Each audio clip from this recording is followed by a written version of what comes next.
High, কয়েকদিন আগে তো আমাদের ছাদের হলুদ হারভেস্ট করা তোমাদের দেখিয়েছিলাম, তো আজকে চলো আদা হারভেস্ট করা দেখাবো।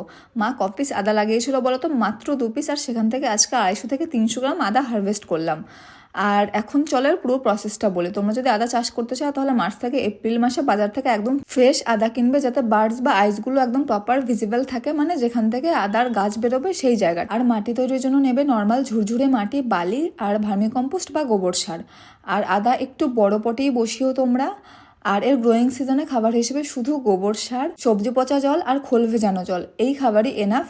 আর আদা কিন্তু তোমরা শেডেড এরিয়াতেও করতে পারো, পুরো সানলাইট লাগবে এরকম কোনো ব্যাপার নেই। আর গাছের মাটি যখন শুকোবে তখনই কিন্তু গাছে জল দেবে। আর আদা কিন্তু 8 থেকে 10 মাসের মধ্যে হারভেস্ট করার জন্য একদম রেডি হয়ে যায়। মানে তোমরা যদি মার্চ মাসে গাছগুলো বসাও তাহলে এই উইন্টারের লাস্টে বা স্প্রিং সিজনে তোমরা এটা হারভেস্ট করতে পারো। আদার যা দাম বাড়ছে, তোমরাও নেক্সট সিজনে ছাদ বাগানে আদা চাষটা করেই ফেলো।